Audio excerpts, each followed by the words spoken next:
you today with this one, and I decided not to let you sit on it for the whole weekend, but to help you out now if you want.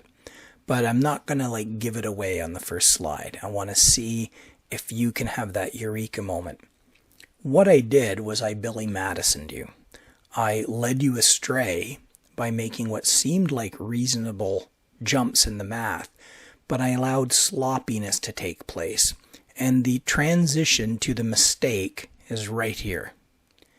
This is where the mistake occurred. And you can stare at it all you want. There's no numerical mistake in our work. The mistake is to misunderstand conservation of energy formula. And I made the mistake harder to detect by getting sloppy with the units. Notice there's units here, no units here. I'm always trying to correct you on that. You'll really get nailed in the future if you do that. You want to track those units. And I know it's really hard when you first do it, but I can't bear to send out numbers naked in the world anymore. When I was your age, I was often sending my numbers out buck naked, but not anymore. Let's see what it was I did to you. Step one, we got to make sure that the energy is not conserved. It won't be conserved because friction is present. So immediately we have doubt that these two sides will equal each other. So we went ahead and equated them, and sure enough, they're not equal. So we got 20.36 joules have vanished. Or did they? Are you certain it's 20.36 joules? Because what I did to you was Billy Madison to you by leading you to this point.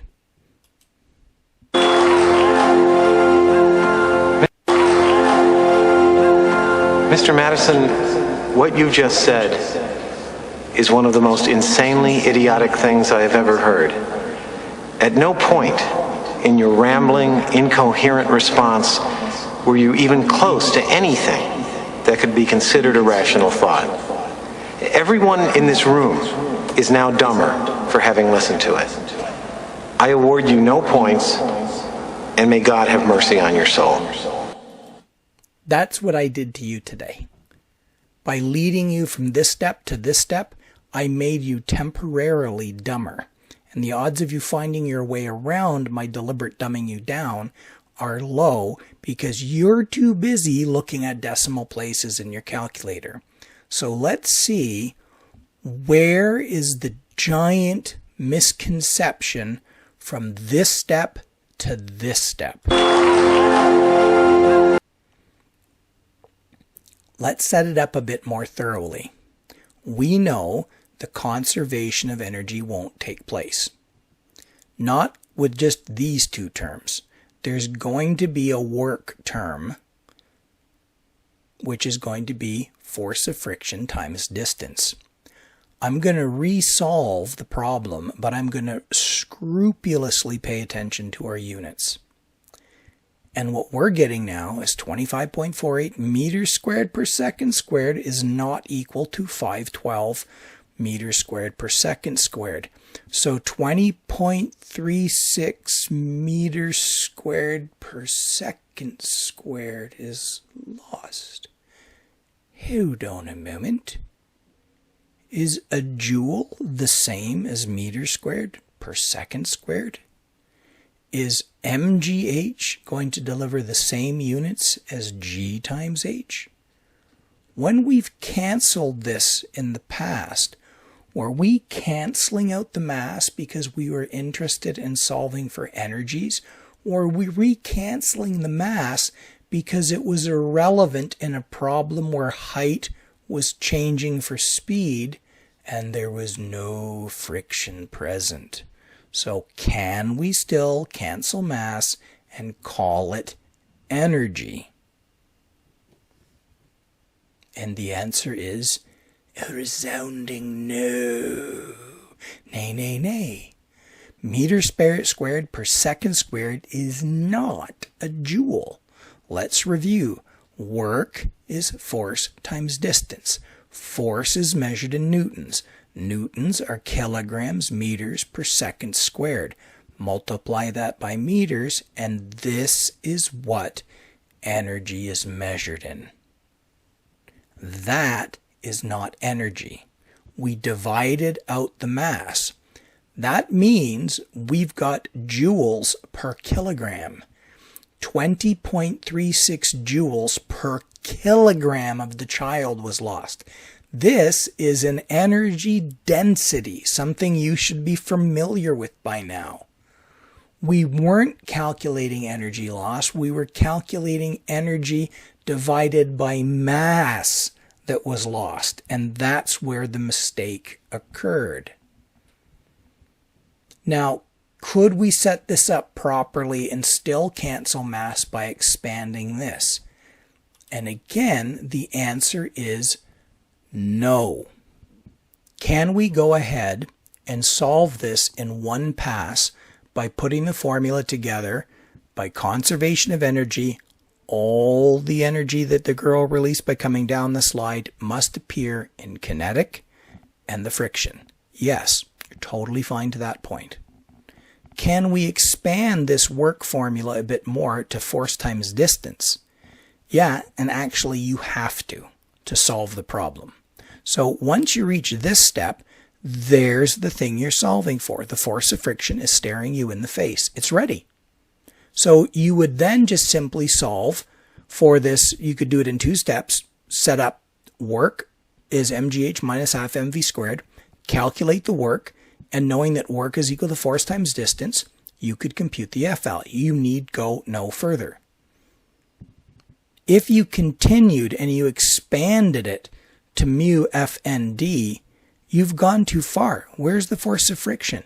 You expanded to the point you lost the term you were trying to solve for. It's like me asking you to go get my cell phone, and you smash it and you bring me the battery back. And I'm like, I asked for the whole cell phone, not its components. I want the whole thing. And you're like, well, can't you make the whole cell phone from this battery? It's like, no, you took it apart. So don't keep taking apart each term if you're staring at the term you were asked to solve for. What will happen is you'll get to this step and go, oh no, where's the force of friction? It's lost. I don't know what to do now. I'll put some other formulas in here. That's the term you're after. Now, what if you were like, yeah, but sir, you've been really pushing algebraic solutions. Could I keep going and somehow cancel the mass? In this problem, actually, no, it won't work. And I'll show you why. If you expand the normal force and you decide to write it out as mgd and then cancel the masses, it looks like you're good to go. But it's not going to work here because this isn't on flat ground.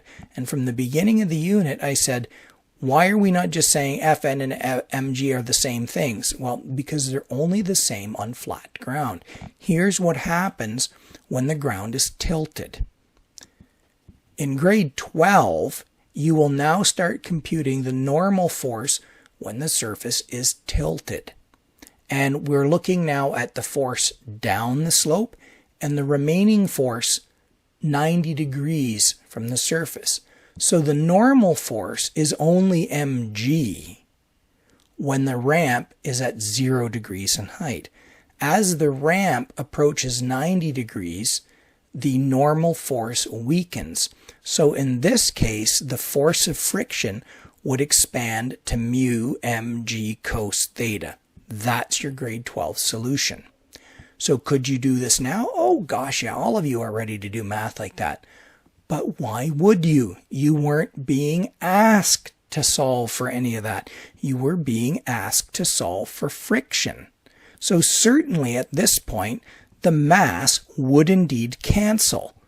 But now you're going to go, where did the force of friction go? Because you took it apart. The thing you were looking for, you disassembled it. That's why it just vanished from the paper you're scribbling on.